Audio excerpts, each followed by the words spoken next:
Dahil, oo. G552 na, nag-asikaso kami, papunta kami ng Dapitan, dadiretso kami ng Dapitan. At mahaba-haba ang aming magiging biyahe for today. So, ayun, kailangan mag-asikaso and later na lang, bye! At bago nga kami umalis ng Cotabato, hinatid kami ni Sir Tong at ni Tresnas. Bye-bye, Cotabato! At maraming salamat po sa mga naging kaibigan namin sa Cotabato. At dito nga tinikman namin ang kanilang delicacy. Oo. Parang inilata ay parang Isang di malilimutan na paglalakbay, nagkaroon kami ng mga kaibigan sa Cotabato. At napakabait nga ng ating mga kapatid na Muslim dito sa Mindanao. Ito, nakakaano na tayo Cotabato at papunta na tayo ng Marawi. Napakabait ng mga taga-Cotabato. At maraming salamat sa pag-aalaga sa amin dito sa Cotabato. Thank you po. Saludo po ako sa inyo.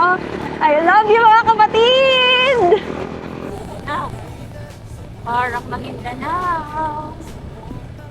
At dito nga papunta ng Marawi, ang ganda ng mga tanawin.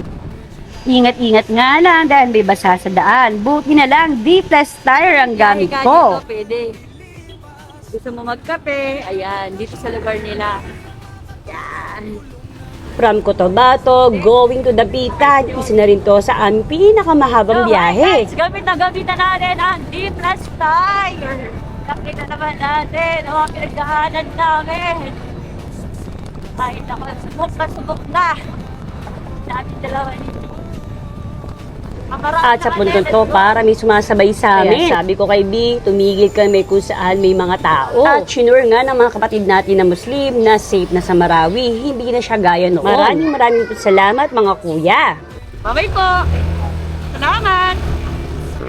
At dito nga nakarating na kami sa may ground zero. At dito nga makikita mo sa gusali ang mga nakaraang gulo. Nakamarka pa ang mga kaguluhan noon. Buti na lang maayos na rito sa ground zero. May mga building na tinatayo at unti-unti mababago na at bumabango na ang mga kapatid natin sa Marawi. Pero ito maganda pa din Ay, ito may tama pa din. Pero kita na natin na unti-unti na nabibuild na ulit. At tumatayo ang Marawi City. Nagpapasalamat nga ako at nagkaroon ako ng pagkakataon ikutin ang Pilipinas. Nakasama si B. Matagal na nga namin ito pinalayo. Dapat last year pa, pero hindi naging maganda ang panahon. At dito nga bandang Zamboanga na kami. Napakaganda ng ambience, napakaganda ng kalikasan. At alas 5 na nga ng hapon nang dumating kami ng Dapitan. Ay, anong oras na tayo makakarating doon? Paano tayo makakakuha ng tulugan? Hi mga ka-G, nandito na kami ngayon sa Port of Dapitan. Magkakape muna kami. Alas 5 na kami dumating. At kakaalis lang ng barko. Hindi na rin kakakayanin ng oras. So, mag-aantay kami ng hanggang alas 8. At ang cute nga ni Doggy. Inaamoy niya ang aming mga bagahe. Alas 8 na nga dumating ang isang barko. At gabi na nga. Babay Mindanao. Sa susunod ulit.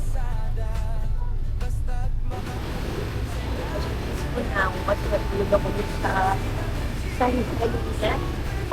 morning mga taga-Dumaguete. 33 na. Kumuha na kayo ng tag number. Tapos magabayad na doon.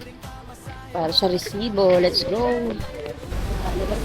At dito nga, re-rekta na kami papunta ng Cebu. 30 minutes na yung biyahe. Number ko. From Dumaguete to Cebu ngayon. 5:05 a.m. na kami nakarating. At inabot na nga kami ng umaga sa daanan. At dito nga natuluyan na ang bracket top box ni B. Tali. Ayan na yung antrak. Bilis. At buti na lang saktong-sakto sa tapat ng gumagawa. Binablog niya yung top box niya na nahulog. Buti na lang walang kasunod. Pero gagapang lang naman kami kanina ng biyahe. Pero ganoon talaga. At buti na lang nandito sila Pops para tulungan kami. At mabuti na lang nagawa na ang top box si B. Guys, mga kagian, sarap nito. Sa mga Bisaya, sigurado alam niyo, mga taga Subuan. Seafoods, ang sarap. Kain muna. At dahil wala sa Toledo Port na pwede magsakay ng motor, lilipat naman kami sa ibang port.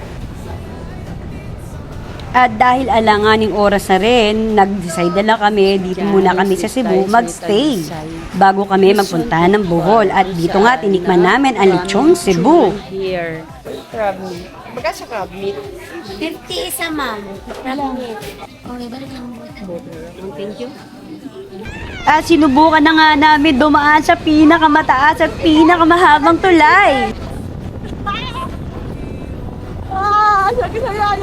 At syempre, naggala-gala na rin kami dito sa may Cebu. Colegio del Santo Niño.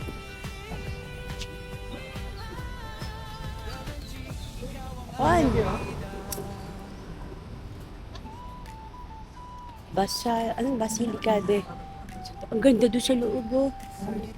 Bawal mag-video. At bago nga kami pumunta ng Bohol, dumalo muna ako sa Movie Hub Cebu. At na-meet ko nga dito si Sir Max TV Motovlog at iba pang staff dito sa Movie Cebu. Sir Vincent. Si Victor Oberes. Opo. O Ketresta. Sige po. Saka si Jason.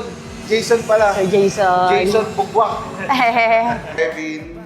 Hi po. Pinakagwapo na ito ng FB. At bago nga kami umalis, binigyan kami ni Sir Ryan kay isang moto ng pang-chicha. Puso. Village. Puso Village. Ah, At dito nga sa may Puso Village, may mga unlimited lechon. Una para mag-begin. Si Madam lang, si Madam. Malutong. Ay, tikman natin malutong.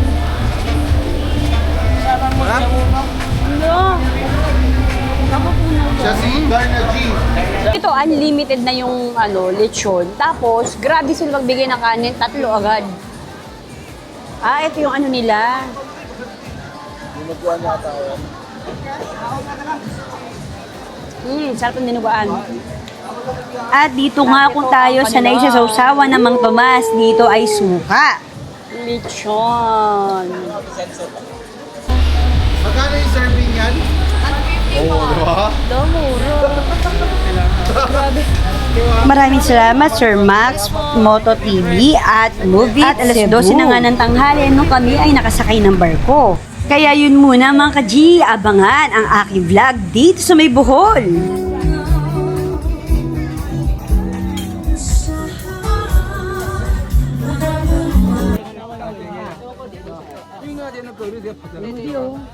Pang long ride man o pang Philippine loop, ang gamit ni Darna G ay D-Plus tire. Durable na, dependable pa. Abangan ang aking susunod na vlog mga ka-G. Thank you!